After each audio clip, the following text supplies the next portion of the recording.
자, 오늘 이 본문을 가지고 우리가 함께 나눌 말씀은 다윗이 왕으로 가는 길.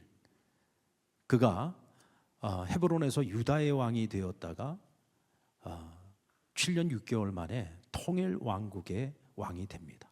근데 그 과정 속에서 다윗이 우리에게 보여주었던 영적인 리더십, 하나님의 사람으로서 마땅히 가져야 되고 보여주어야 되는 그 리더십에 대해서 우리가 오늘 이 밤에 함께 나누어 보려고 합니다. 여러분들, 지도자를 세우는 일이 쉬워요, 어려워요? 어렵습니다. 지금 우리 6월 3일 날 투표해야 되잖아요. 대체 누구를 이 나라의 대통령으로 뽑아야 할지. 여러분은 우리의 선택, 그 선택에 대한 책임은 또 우리가 져야 되는 거예요. 그렇죠? 어떤 지도자가 세워지느냐에 따라서 그 나라의 향방이 결정이 되어지고 그 공동체의 운명이 결정되는 거죠. 굉장히 신중해야 되고 우리가 정말 기도해야 되고 하나님 보시기에도 합당하고 우리 국민들에게도 정말 유익한, 정말 좋은 대통령이 세워져야 합니다. 어떤 지도자가 그 공동체를 이끄느냐는 정말 중요한 거죠. 예수님 시대의 이스라엘 백성들은 메시아를 정말 갈망했습니다. 하나님께서 선지자들을 통해서 약속해 주셨던 메시아. 그러니까 이스라엘 백성들이 생각하는 메시아는 어떤 메시아였느냐면 마치 과거의 그들의 역사 속에서 가장 훌륭했던 왕을 손꼽는다면 그들은 다윗 왕을 생각했어요.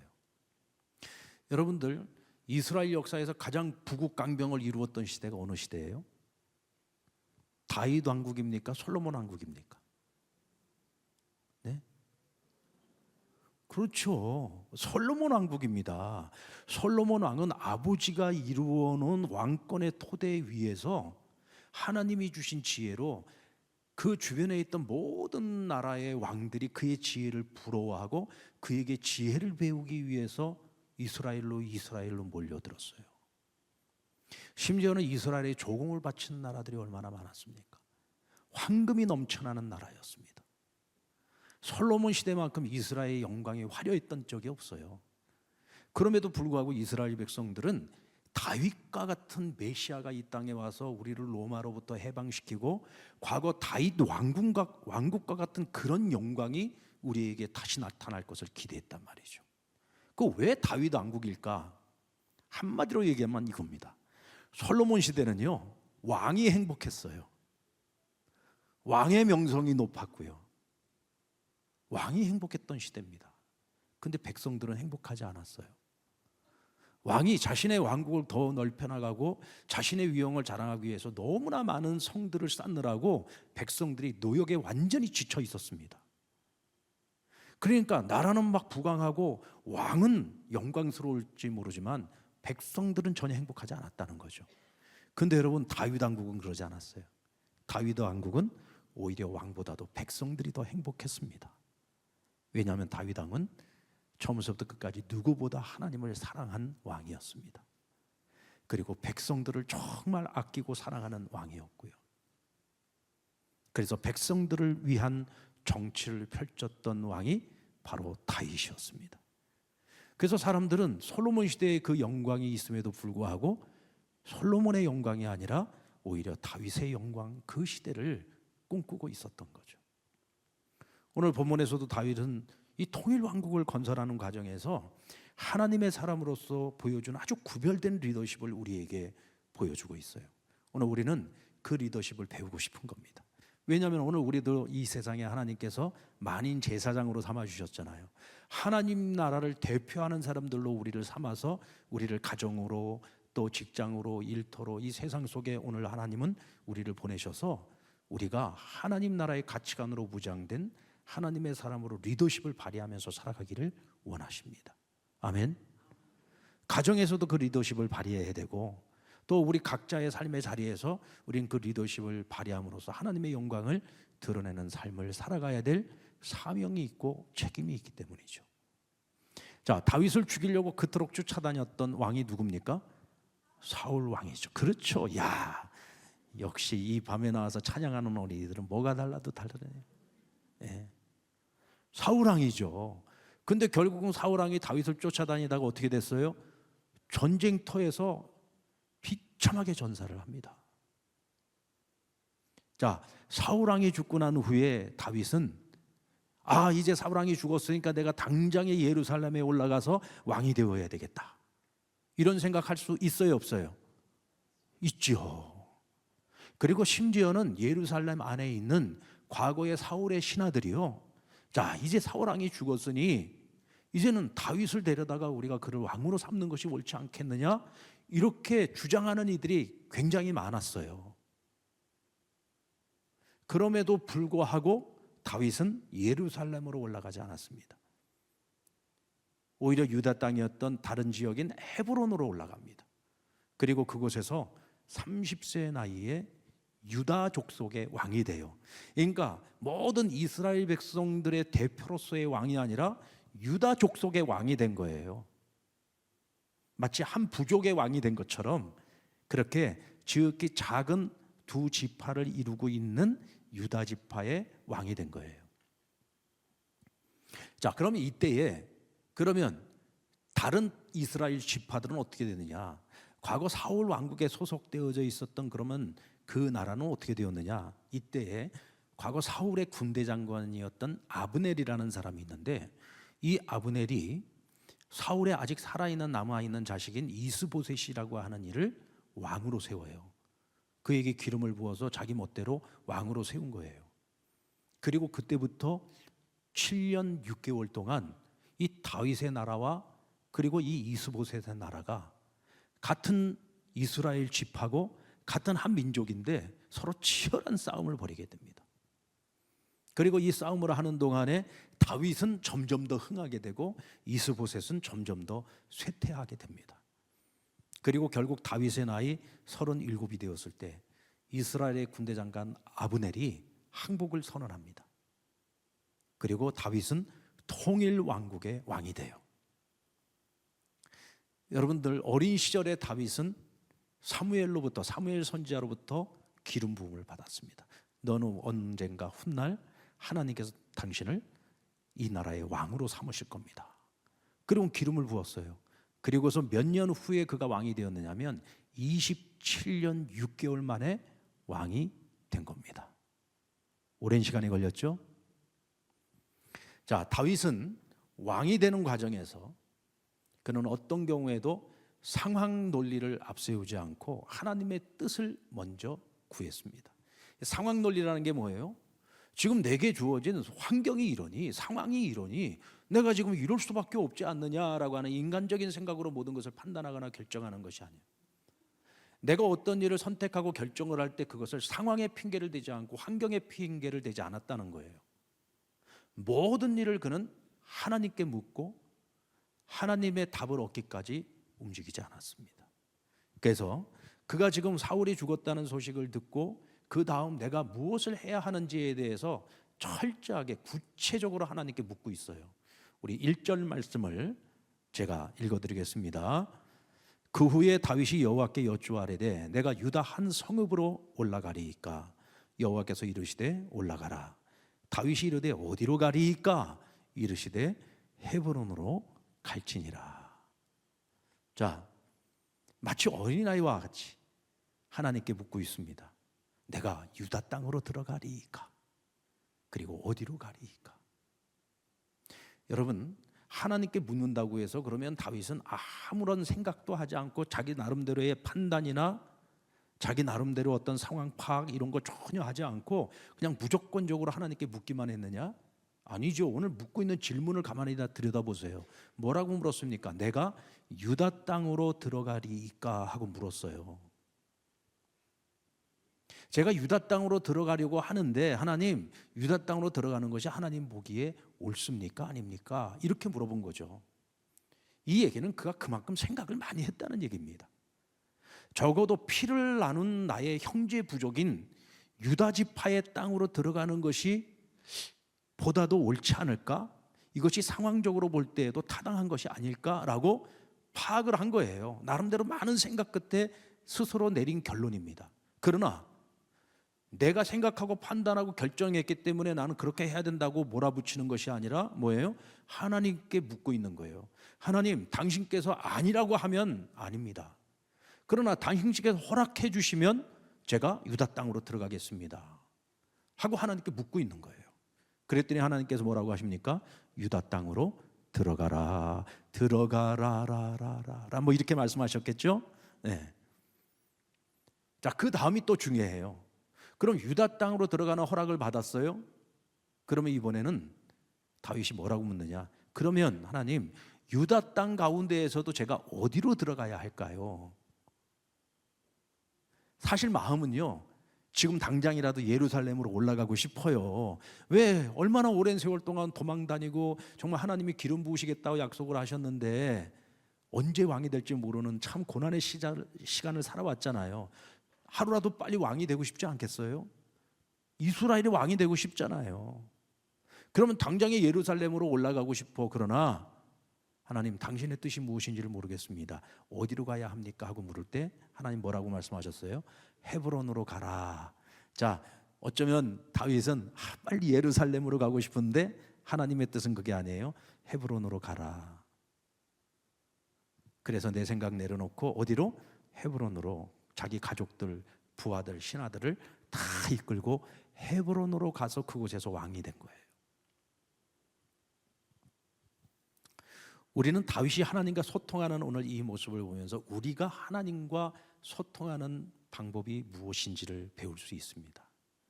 여러분, 우리는 하나님과 의논을 할 때 어디까지 의논을 합니까? 여러분들 기도하실 때 하나님께 내가 어떤 문제를 가지고서 하나님께 답을 구할 때 여러분들은 하나님께 어디까지 물어보세요? 다윗은요, 굉장히 구체적이라는 거예요. 그냥 어떤 큰 틀에서만 하나님의 뜻을 묻는 것이 아니고 하나님의 뜻이 무엇인지를 알면 그 하나님의 뜻과 방법과 심지어는 장소와 때까지 아주 구체적으로 물으면서 한 걸음 한 걸음을 쫓아가고 있어요. 마치 어린아이가 아빠의 발등 위에 자기의 발을 포개가지고 아빠가 걸음을 한 걸음 한 걸음 옮길 때마다 아이가 아빠에게 매달려서 아빠의 그 발등 위에서 자신의 발을 한 발 한 발 뛰듯이, 그렇게 오늘 다윗은 하나님과의 관계 속에서 나라를 다스리는 정사부터 시작해서 모든 것들 하나하나를 결정할 때 아주 구체적으로 물으면서 하나님의 인도하심을 따르고 있다는 거예요. 여러분, 오늘 이 자세가 우리에게 필요하다는 겁니다. 특별히 여러분, 우리가 세상 속에서 리더십을 발휘해야 되는 위치에 있다고 한다면 우리는 더더욱 어떤 일을 판단하고 선택하고 결정하고 하는 이 모든 과정 속에서 하나님과 구체적인 기도의 시간을 갖고 주님께 묻고 답을 얻는, 그래서 함께 동행하는 그 길을 걸어가야 돼요. 왜? 리더는 어떤 선택을 하느냐에 따라서 그 공동체의 운명이 결정될 수 있기 때문입니다. 그렇지 않습니까?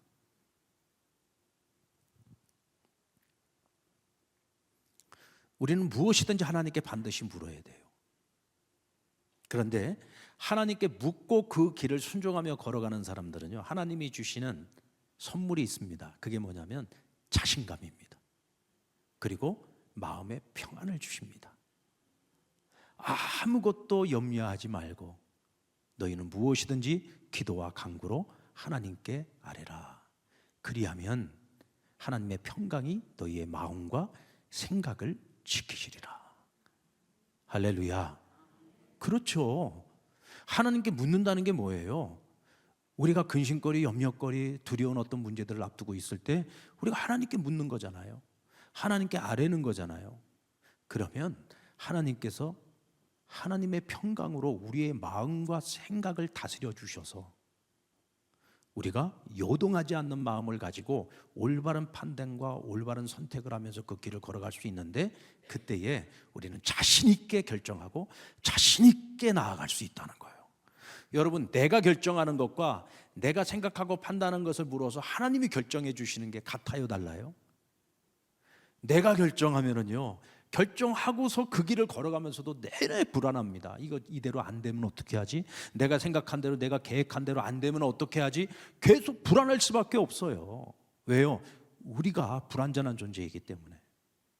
그러나 하나님께서 허락해 주셨어요. 하나님께서 확신해 주셨어요. 하나님께서 가라고 말씀하셨고 하라고 말씀하셨어요. 그러면 우리는 하나님이 하라고 하셨기 때문에 자신감 있게 갈 수 있는 거예요. 아멘입니까? 그러면 우리가 같은 일을 하더라도 두려움과 염려 속에서 맨날 가슴 떨리는 마음으로 그 일을 해나가는 것이 아니라 자신감을 가지고 희망을 가지고 소망을 가지고 우리가 그 일을 멋지게 기쁨으로 감사함으로 그 일을 감당해 나갈 수 있는 거예요. 같은 일을 성취하고 같은 일을 이루어 가더라도 과정이 다르단 말이죠. 어떤 사람은 불안과 염려 속에서 그 일을 해나가니까 일 다 성취해놓고 죽어요. 왜? 하도 걱정을 많이 하면서 그 일을 해가지고 몸도 병들고 마음도 병드는 거예요. 그러나 자신감과 확신을 하나님 주시는 평강을 가지고 마음과 생각을 다스리면서 그 일을 해나갈 때에는요, 자신감 충만하죠. 용기 충만하죠. 그러니까 오히려 희망과 설레임을 가지고 그 일을 감당해낼 수 있는 거예요. 그러니까 그 일이 끝나고 난 다음에도 좋은 결과만 얻을 뿐만 아니라 우리 자신이 성장해요. 우리 자신이 발전하는 거예요. 그게 진짜 성공 아닙니까? 아멘. 네. 자, 묻습니다. 그럼에도 불구하고 나는 내 뜻대로 살겠습니다. 그럼에도 불구하고 저는 내 생각대로 살겠습니다. 예. 만약에 여기에 아멘 하시는 분이 있다면 세상에서 제일 어리석은 사람이죠. 그렇지 않습니까? 꼭 보면 제가 이렇게 물을 때 꼭 아멘 하시는 분이 한두 분이 있어요. 예. 그건 이제 순간적으로 착각을 해서 그런 건데. 예. 자, 다윗은 사울에게 쫓겨다니는 광야 10년 세월을 통해 기다림에 굉장히 익숙한 사람이었어요. 그러니까 7년 6개월 기다리는 거 아무것도 아니에요. 10년도 기다렸는데 7년 6개월 못 기다려. 제가 늘 말씀드리는데 참 우리가 하나님과의 관계에서요, 이 기다림이라고 하는 것이 참 어떤 면에서 보면 웃겨요. 자, 10년을 기다렸어요. 근데 1년을 기다리지 못해서 일을 그르치는 경우가 많습니다. 아니, 10년을 기다렸으면 1년 더 기다리면 되잖아요. 근데 10년 기다리고 난 다음에 뭐라고 하냐면, 내가 10년이나 기다렸는데도 이루어지지 않는 걸 보면 하나님의 뜻이 아닌가 봐. 하나님이 이루어주지 않으시려는가 봐. 그리고 10년 기다린 것이 아깝지도 않은지 그냥 그거 쉽게 포기해버립니다. 그 세상에서 제일 어리석은 거죠. 여러분 10년도 기다렸는데 7년 6개월 못 기다립니까? 한 해 한 해 기다리다 보면은요, 7년 6개월도 순식간에 지나가는 겁니다. 금방 지나가요. 근데 많은 사람들이 그 기다림을 참지를 못합니다. 그 왜 하나님께서는 믿음의 사람들, 하나님이 크게 들어서 쓰시는 사람들을 그렇게 기다림의 훈련을 시키실까? 여러분, 결국은 기다림의 훈련이 순종의 훈련의 시작이에요. 기다리지 못하는 사람이 어떻게 하나님께 순종을 합니까? 자, 하나님께서 기다리게 하는 데는 그럴 만한 이유와 목적이 있는데요, 그 첫 번째는 그 사람을 훈련시키기 위한 것입니다. 훈련시키기 위한 것. 왜? 우리 하나님의 사람이니까. 하나님의 뜻대로 하나님의 이끄심대로 살아가야 되는 사람인데, 하나님의 답이 오기까지, 하나님 말씀해 주시기까지 기다리는 훈련이 필요해요. 기다릴 줄 아는 사람이 순종도 할 수 있기 때문이에요. 그리고 또 한 가지는 가장 온전한 기회를 주시기 위함이에요. 가장 온전한 기회를 주시기 위함. 아까도 말씀드린 것처럼 예루살렘의 과거의 사울의 신하들 가운데에는 이제 사울은 죽었다, 이제 다윗의 시대다, 그러니 다윗을 옹립하자라고 주장하는 사람들이 많았어요. 그러니까 나중에 아브넬이 결국 항복을 선언하고 다윗 왕국에 자기 나라를 갖다 바치게 되는데, 그때 그 신하들에게 뭐라고 연설을 하게 되냐면, 사울 왕이 죽었을 때 너희가 나에게 다윗을 왕으로 세우자고 너희들 입으로 얘기하지 않았었냐. 그런데 이제 보니 너희들 말이 옳다. 이제는 더 이상 우리가 싸울 일이 아니다. 이미 하나님께서 다윗을 승하게 하셨다. 그러니 이제는 우리가 항복하고 그들과 하나가 되자, 이렇게 얘기를 합니다. 그러니까 그 당시의 분위기가 어떤 분위기였는지 우리는 충분히 알 수 있다는 얘기죠. 그럼에도 불구하고 왜 하나님께서는 다윗을 바로 예루살렘으로 올려보내지 않고 7년 6개월이 지난 후에야 그를 통합 이스라엘의 왕이 되게 하셨을까? 그것은 하나님께서 다윗으로 하여금 이스라엘의 모든 백성들의 마음을 얻도록 하기 위함이었습니다. 여러분, 타이밍이라는 것이 있다는 거죠. 빨리 된다고 꼭 좋은 것은 아니에요. 가장 좋은 때, 가장 온전한 때에 그 일을 이루었을 때 그게 진정한 성공이 될 수 있어요. 겉으로 보기에는 성공인 것처럼 보이지만 결국은 뭐냐면 사람의 마음을 얻지 못하면은요 리더십을 발휘할 수가 없습니다. 그렇지 않습니까? 그러니까 지금 어떤 면에서 보면은 우리나라에 누가 대통령이 되든지 가장 중요한 건 뭐냐면 국민의 마음을 얻을 수 있는 사람이 되어야 된다는 거예요. 예. 누가 되느냐도 중요하지만 누가 되더라도 어쨌든 간에 나를 싫어하고 지금 내 반대편에 있는 사람들, 리더는요 그 반대편에 있는 사람들까지도 다 끌어안아서, 왜? 내 백성이잖아요. 내가 섬겨야 될 국민 아닙니까? 그렇다면 그들이 나에게 돌을 던진다고 할지라도 정말 돌 맞을 각오를 가지고서 그들에게 가까이 다가가서 그들을 다 품고 끌어안고 정말 국민의 마음을 통합시켜서 한 마음이 되도록 만들고 하나가 되어 이끌어 나갈 수 있는 그런 리더가 되어야 되는 거예요. 그래서 저는 누가 대통령이 되느냐를 위한 기도보다도 요즘은 그 기도를 많이 합니다. 하나님, 누가 되더라도 정말 그런 대통령의 역할을 감당하게 하시고 그런 리더가 되게 해달라고 기도하고 있어요. 지금 현재 우리나라의 가장 큰 문제는 뭐냐면 국민의 마음이 두 갈래로 갈라져 있는 거거든요. 여러분, 국민의 마음이 이렇게 두 갈래로 갈라져 있으면요 우리나라는 절대로 지금 현재보다 더 이상 발전하기가 어렵습니다. 집안이 두로 나뉘어져서 싸우고 있는 집안은요 희망이 없어요. 희망이 없습니다. 사실 지금 현재 우리나라의 미래가 그래요. 지금 현재 이 모습 갖고는 발전을 기하기가 어렵습니다. 누가 대통령이 되든 어쨌든 국민들의 마음을 하나로 통합시키기 위해서 자기를 낮추고 백성들에게 더 가까이 다가가서 백성들의 소리에 귀를 기울이고 그렇게 이 국민을 통합시킬 수 있는 그런 지도자가 대통령이 돼야 된다. 다윗이 그런 왕이었다는 얘기입니다. 하나님께서는 그 7년 6개월의 기간 동안 두 나라가 전쟁을 벌이고 있었지만 결국은 이스보셋의 군대와 그 백성들은요 하나님이 다윗과 함께하는 것을 보았어요. 이게 중요합니다. 누가 하나님의 편이에요? 아니, 누가 다윗의 편이에요? 하나님이 다윗의 편인 거예요. 이거는 끝난 전쟁입니다. 그것을 확인하고 난 다음에는 더 이상 싸울 이유가 없는 거예요. 그러니까 결국은 항복 선언을 하게 된 거죠.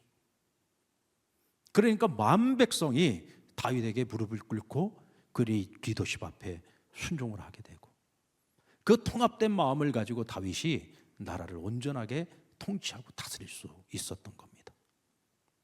가장 온전한 기회, 그 하나님의 타이밍, 그날이 임할 때까지는 내 마음이 아무리 급해도 참아야 된다.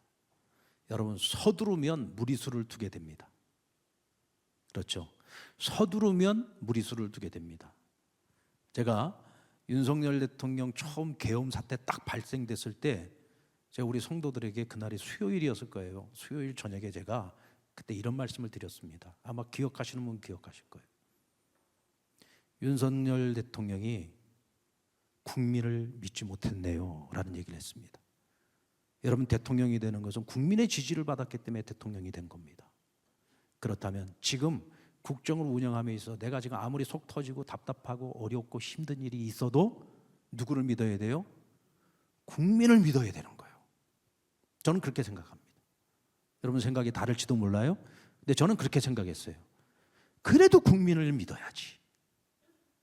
어느 순간에는 국민이 대통령이 하는 게 마음에 안 들어가지고 등을 돌릴 수도 있어요. 그럼에도 불구하고 나를 이 자리에 세워준, 나를 이 나라의 리더로 세워준 국민을 믿고 언젠가는 국민이 나를 도와서 이 나라를 바르게 세워줄 그날이 있을 거라고 믿고 아무리 힘들어도 참고 인내하고 기다리면서 바른 정치를 위해서 그 자리를 지키면서 꾸준히 노력했더라면 어쩌면 좋은 결과를 얻었을는지 모릅니다. 근데 못 참아요. 마음이 너무 조급해요. 그러니까 해서는 안 될 일을 한 거죠. 그래서 여러분, 참 이 나라가 얼마나 혼란에 빠졌습니까? 얼마나 힘들었습니까? 그러지 않아도 분열된 마음이 더 갈라지고 더 힘들고 더 어려운 시간을 보냈잖아요. 저는요, 뭐 잘했다 못했다 그런 이야기가 아니고 전 딱 그 한 가지, 국민을 조금 더 믿었으면 좋았을 것을이라고 하는 그 마음이 있어요. 국민을 믿었어야 된다. 서두르면 무리수를 두게 됩니다. 결국 해서는 안 될 일을 하기도 하고요. 결국은 그동안 쌓아왔던 모든 것들을 한순간에 다 잃어버리는 그런 불행을 겪게 되는 거죠. 여러분, 서두르지 마십시다. 아멘. 자, 우리 한번 옆에 분 보시면서 서두르지 마십시다. 서두르지 말자. 그래서 여러분, 이번 대선에서 누가 대통령이 되더라도요, 내가 원하는 사람이 대통령이 되지 않았다고 뭐 절망하거나 낙심하거나 또 내가 지지한 사람이 안 됐다고 막 공격을 하고, 절대로 저는 그러지 말아야 된다고 생각을 합니다. 어쨌든 누가 되든지 하나님이 세우시는 거거든요. 하나님께서 그 권력과 권세를 주시지 않으면 누구도 그것을 가질 수 없다고 했어요. 하나님이 세우시는 거니까 우리는 하나님께서 그를 잘 다스리시고 이끄셔서, 어떤 모습으로든지 하나님께서 이끄시고 다스려셔서 이 나라를 잘 이끌어갈 수 있도록 우리는 위에서 기도하는 것이 중요하다. 그래서 국민도 서두르면 안 된다는 생각이 들어요. 우리도 서두르지 말아야 된다. 결국 하나님과 연합한다는 것은 하나님의 타이밍에 맞추어가는 과정이라고 생각합니다. 여러분, 사울 왕이 왜 하나님 눈에서 완전히 비껴갔지요? 블레셋과의 전쟁을 앞두고서요, 항상 이스라엘은 전쟁을 앞두고 하나님께 제사를 드리면서 하나님의 뜻을 물어요. 그런데 사무엘 제사장이 빨리 와야 되는데 제사 준비를 다 끝내놓고 있는데 나타나질 않는 거예요. 그러니까 사울 왕이 마음이 급해. 그래서 어떻게 했습니까? 자기가 친히 제사장 옷을 입고 자기가 제사장 노릇을 한 거예요. 그 사무엘이 와가지고 그 모습을 보고 깜짝 놀라죠. 여러분, 아무리 내가 마음이 급해도요, 아닌 것은 아닌 겁니다. 그렇잖아요. 이스라엘의 제사는 오직 제사장만이 집례할 수 있는 건데, 아무리 왕이라고 할지라도 그 제사를 대신할 수는 없어요. 이때 하나님의 눈에 탁 비껴납니다. 야, 너는 안 되겠다. 너는 안 되겠다. 하나님의 타이밍이 있습니다. 그거 조금만 더 기다리면 되는데 그걸 못 기다려서 해서는 안 될 일을 저지르잖아요. 여러분, 하나님께서는 오늘 우리 개개인에게도 하나님의 타이밍이 있어요. 분명 오늘 우리가 어떤 기도의 제목들을 가지고 하나님 앞에 기도를 하든지 하나님의 타이밍이 있습니다. 그 기다림의 시간이 조금 길어도 여러분들 기다리셔야 돼요. 절대로 서두르지 마셔야 됩니다.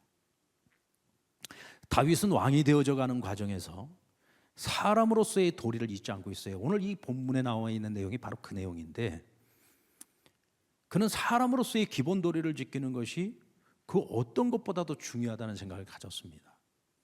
그러니까 그 대표적인 사건이 사울의 시신, 곧 사울 왕과 그 아들 요나단이 전쟁터에서 죽음을 맞이하지 않습니까? 그런데 누구도 그들의 시신을 수습하려고 하지 않았어요. 왜? 그는 패주한 왕이에요. 실패한 왕이었습니다. 그렇기 때문에 그 시체를 누구도 거두는 이가 없었는데, 길르앗 야베스 사람들이 이 두 사람의 시신을 가져다가 정중하게 정성을 다해서 장례를 치러주었습니다. 근데 그 소식을 다윗이 듣게 돼요. 여러분, 사울이 누굽니까? 다윗을 죽이겠다고 10년을 넘게 쫓아다녔던 사람이잖아요. 그런데 그의 죽음을 정말 정성을 다해 장례를 치러준 이 길앗 사람들, 다윗은 그 소식을 듣고 이 길앗 야베스 사람들을 칭찬합니다. 그들을 치하했습니다. 그리고 그들에게 복을 내렸습니다. 이 말은 무슨 얘기냐면, 내가 너희의 입장이었을지라도 나도 너희와 똑같이 했을 거라는 얘기죠. 참으로 너희가 잘하였다는 겁니다. 왜요? 비록 패주한 왕이지만 그래도 이 왕은 너희의 왕이었다. 너희의 리더였고 너희의 지도자였다. 아무도 그 시체, 그가 실패한 왕이라고 해서 아무도 그 시체를 수습하지 않고 있을 때 너희는 너희의 왕으로서 그를 대우했고 끝까지 그에게 충성을 했고 그의 마지막 시신까지 최선을 다해서 섬겨주었다. 너희가 한 일은 사람으로서의 기본 도리를 잘 지켰으므로 너희는 정말 귀하고 복된 자들이다 하고 그들을 칭찬해 준 겁니다. 여러분, 하나님께서도 이스라엘에게 십계명을 주실 때 하나님과의 관계에 있어서 4개의 법을 주시고 사람들과의 관계에서 6개의 법을 주셨습니다. 그 얘기는 무슨 얘기냐면 하나님과의 수직적 관계도 중요하지만 수평적 관계에 있어서 우리가 사람으로서 사람의 도리를 제대로 행하는 것이 그만큼 중요하다는 것을 강조하고 있는 거예요. 국민으로서의 도리, 부모로서의 도리, 또 자식으로서의 도리, 학생이면 학생으로서의 도리, 부부간에는 부부로서의 도리, 이웃과의 관계에 있어서는 우리가 이웃으로서의 도리, 이와 같은 사람으로서 기본적으로 지켜야 되는 기본적인 도리를 수행하면서 우리는 결국 하나님의 백성, 하나님의 자녀로서 성도로서의 도리를 제대로 감당할 수 있다는 겁니다. 아멘. 맨날 교회 와서 살면서 자식들도 제대로 돌보지 않는다. 예? 부부간에 서로 최선을 다하지 않는다. 그러니까 교회에서는 인정받고 교회에서는 칭찬을 듣는데 아이들한테는 원망을 듣고 남편한테 원망을 듣고 아내에게 원망을 듣는다.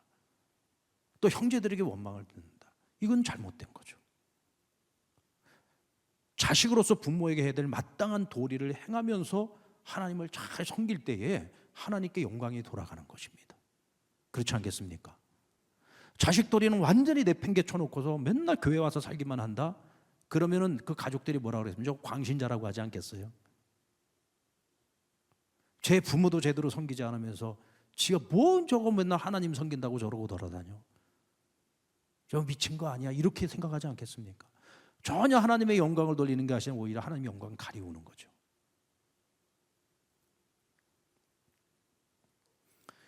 다윗은 사람으로서의 기본 도리를 백성들에게 가르치기를 원했고 그것을 또 억지로 가르친 것이 아니라 이런 기회가 올 때마다 자신이 몸소 실천하여 보여줬다는 거예요. 깨어있는 사람에게는 모든 상황이 발전할 수 있는 기회가 될 수 있습니다. 다윗은 깨어있는 사람이었습니다. 그러기에 기회가 지나간 후에 후회가 많은 사람이 아니라 찾아온 기회를 성숙의 기회로 가꿀 줄 아는 사람. 여러분, 이 일을 잘 치름으로써 다윗은 백성들에게 무엇을 가르친 겁니까? 잘났든 못났든 하나님께서 너희의 지도자로 세우니 끝까지 그와 함께 선한 길을 가라는 거죠. 그가 비록 패주가 되었을지라도 마지막까지 아름다운 유종의 미를 거두는 그 모습이야말로 그것이 진짜 하나님의 사람으로서 마땅한 것이 아니겠느냐라는 것을 보여준 겁니다. 그래서 여러분, 다윗이 모범을 보이지 않았습니까? 사실은 사울이 그를 죽이려고 쫓아다닐 때에 사울 왕을 죽일 수 있는 절호의 기회가 여러 차례 있었을 때에도 그는 하나님께서 다윗과 사울의 관계를 군신 관계로 엮어주셨기 때문에 신하로서 자신이 마땅히 할 일이 있었죠. 그러니까 어찌 내가 하나님이 세우신 왕을 내 손으로 피를 묻힐 수 있느냐?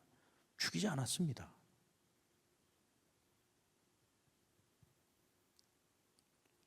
사람으로서의 도리를 지킬 수 있는 자가 참된 리더가 될 수 있습니다. 여러분, 우리 그리스도인들은, 우리 하나님의 사람들은 세상 속의 빛입니다. 세상의 소금의 역할을 감당해야 됩니다. 어떤 모습으로요? 리더로서 감당합니다. 오늘 여러분들, 이 자리에 있는 여러분들은 모두가 다 리더입니다. 어떤 모습으로든지 여러분들은 어떤 공동체 안에서든지 여러분은 지금 현재 리더의 역할을 감당하고 있어요. 여러분, 어떤 리더가 되실 겁니까? 오늘 우리가 다윗에게 배운 대로 언제나 하나님께 묻는 리더가 되시기 바랍니다. 그것도 구체적으로 물으십시오. 그리고 기다릴 줄 아는 리더가 되시기 바랍니다. 절대로 서두르지 마시고 하나님의 타이밍을 기다리십시오. 먼저 사람의 근본 도리를 지킬 줄 아는 덕이 있는 그리스도인이 되시기 바랍니다. 그런 리더인 오늘 저와 여러분이 세상 속에서 하나님의 영광을 드러내게 될 것입니다. 그러면 하나님 우리를 높여주십니다. 또 우리가 세상 속에 선한 영향을 미칠 수 있습니다. 저는 오늘 우리 어린 친구들이 이 자리에 있는데 온몸을 비비꼬으며 굉장히 힘든 시간을 보냈어요. 그러나 여러분들 쟤네들 안 듣는 것 같아도 귓구멍이 다 열려 있어가지고 아이들이 지금 다 듣고 있어요. 예. 너희들 다 들었지? 그렇죠. 다 들었어요. 또 너무나 정직해서 고개를 흔드는 놈도 있는데 아니야, 들었어. 나는 들었다고 믿어. 오늘 들은 말씀은 꼭 어른들에게만 된다는 거예요. 너희들이 일찍부터 그것을 마음에 잘 새기면 여러분들은 정말 어디에서나 인정받는 리더가 될 수 있고 세상에 영향을 주는 리더가 될 수 있어요. 할렐루야.